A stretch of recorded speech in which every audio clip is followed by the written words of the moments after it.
This is an adult channel. In this video, we'll be doing a review and a comparison of the Eaglemoss XL Romulan Warbird.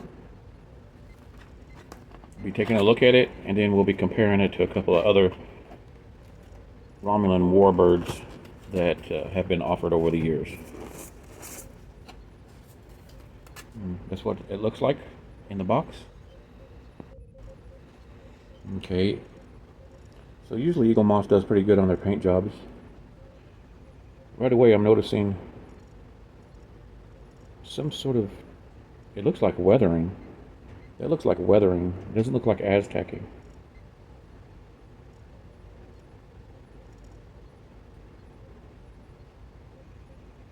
Yeah, it's on both sides. It's meant to be there. It looks like some sort of weathering. Which, I don't know, kind of surprises me a little bit. It's on the bottom too. It's basically a green with lighter greens and some browns added in.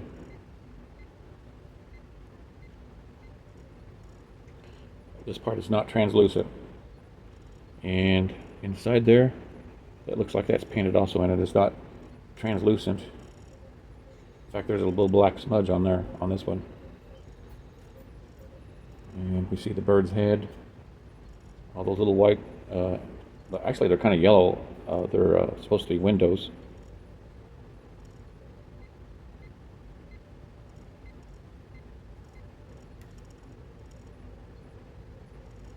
There's the Romulan Warbird insignia. It surprised me that these nacelles are just painted. There's some styrofoam. Klingon styrofoam.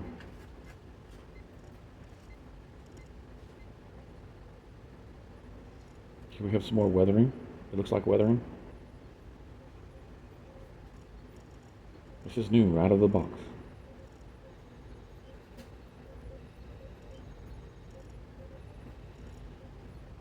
I do like the paint job. I expected more accents in throughout. I mean, it does have some right through here.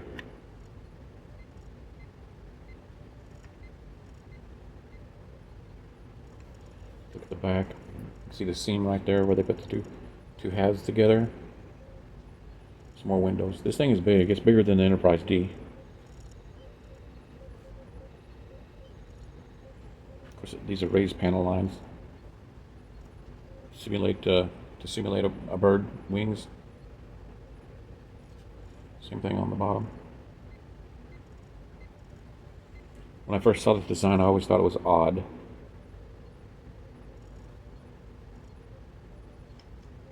Not one of my favorite designs. Down there you can see where it's a little bit darker paint accent, and then on the top it's different details, which is nice.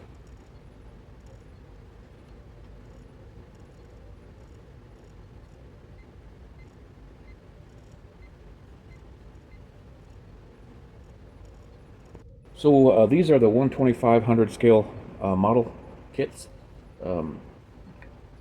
This one I bought at a yard sale, and it was painted bright green with silver highlights, so I dulled it down with some brown.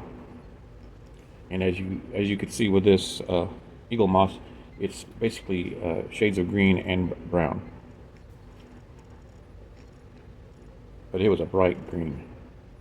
And they had painted the nacelles. They painted them, so I didn't have much choice there. But it was a yard sale. It was like 50 cents, so I bought it. I remember now, these were actually backwards. They had the nacelle clear parts sticking out, and they were painted, so I had to switch those and fix it. And then here's one that I built in a speed modeling competition. I used more of a darker matte green, and then I sprayed it with some brown paint. And as you can see, these nacelles are clear, And what I did is I painted a glow-in-the-dark pink, I think it was, inside there. But it doesn't work. The effect doesn't work very good. But if I had time, I might have put some accents on here. But there's not much silver on this Warbird. But the whole point of this is to compare this model kit with the Warbird from Eaglemoss. And as I've stated in the past, model kits are not always accurate. They are more accurate, but they are not always accurate. And we can see that the Eaglemoss does have more detail than the model kit. Now, my OCD wants me to count these and compare them to the Eaglemoss, but I'm not going to count these round structures. Let's look at the head.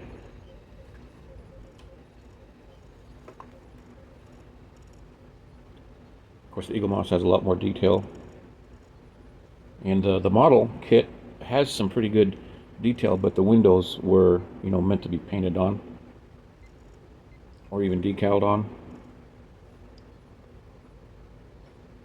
But they match pretty good. It looks like the model kit, the head is a little bit more elongated vertically. And then down here we have some detail that looks, yeah, that's very similar to the Eaglemoss. Not that I know what each of those structures are. I noticed that the model kit has this tower looking thing here, and the Eaglemoss does not. And we'll look at its rear end. Of course, the no windows on the model kit unless you want to paint them on. It's very similar. The shapes are slightly different. And I don't know what these round structures are here on the top, but they both got them. They're very similar, but slightly different. I got one more comparison. This is the Playmates, the toy, and of course it's electronic, and it lights up, which is cool. It's always a bonus as far as I'm concerned. And I'm not an expert on these, just doing a comparison. And the Playmates and the Eaglemoss are kind of matching up.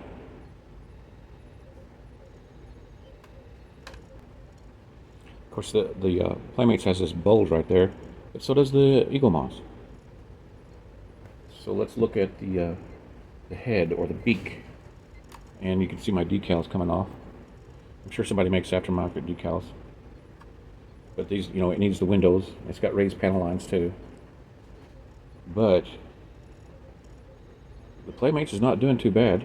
The details are slightly different though. The Playmates was made 25 years ago or so.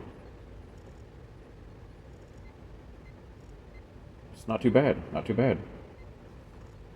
Look at the nacelle. The Eaglemoss definitely has more detail there, though not a lot. And then the bird's butt. Yeah, these other models, all they need is some window decals or paint.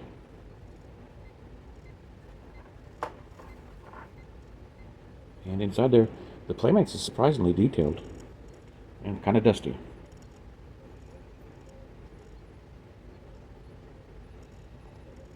That Playmates is not too bad. Not too bad. I'm kind of happy with it.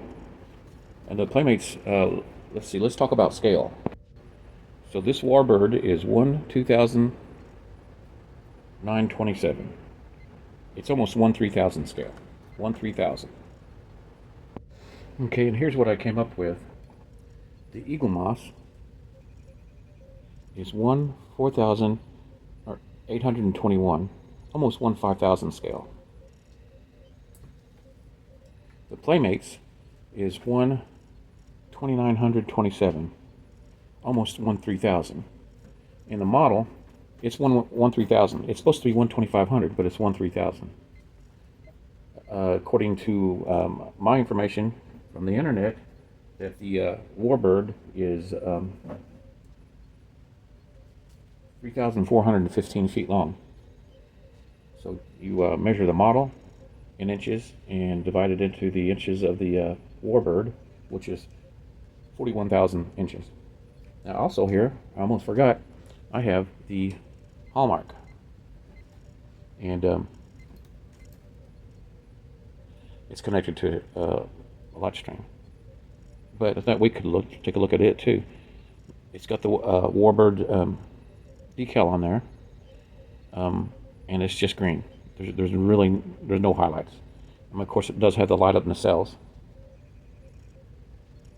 and it is 17,126. 17,000, and this is 1,4,800. And of course, the Hallmark usually is in good shape as far as detailing, but this one here, the paint is not so good.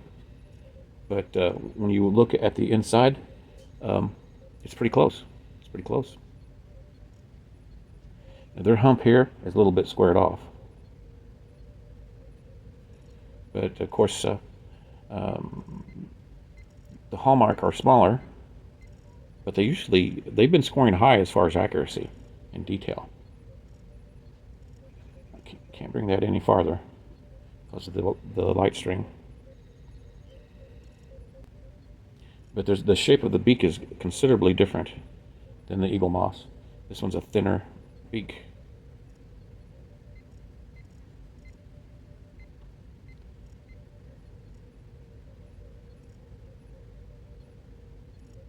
Of course, some of the Hallmarks, it's thicker. The nacelles are thicker.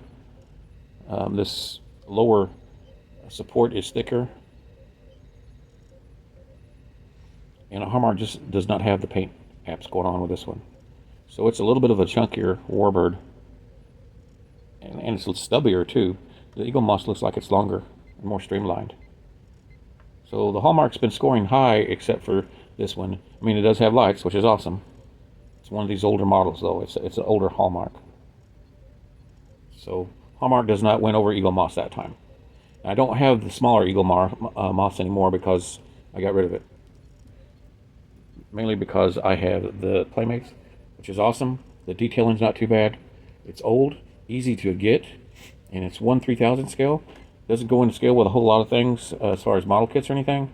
One of these days I'll work up a database of all the scales of the Eaglemoss models from small to big, so I can easily go find a scale of something.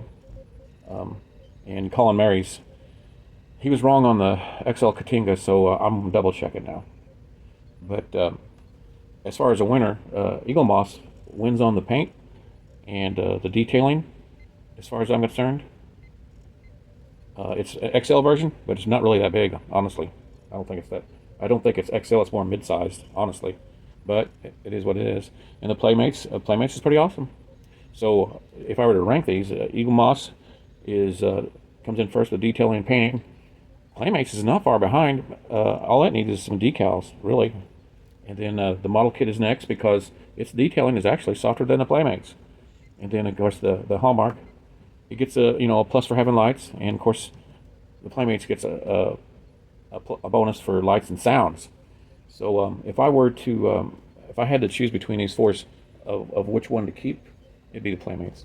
Bigger lights and sounds, and all I have to do is buy some aftermarket decals. There's plenty of guys making these, and put them on there and spray it down with a matte coating, and it looked pretty damn good, honestly. So, and I'm disappointed by the size of the Eaglemoss. I would not necessarily call that XL. Okay, thanks for watching. We'll see you next video.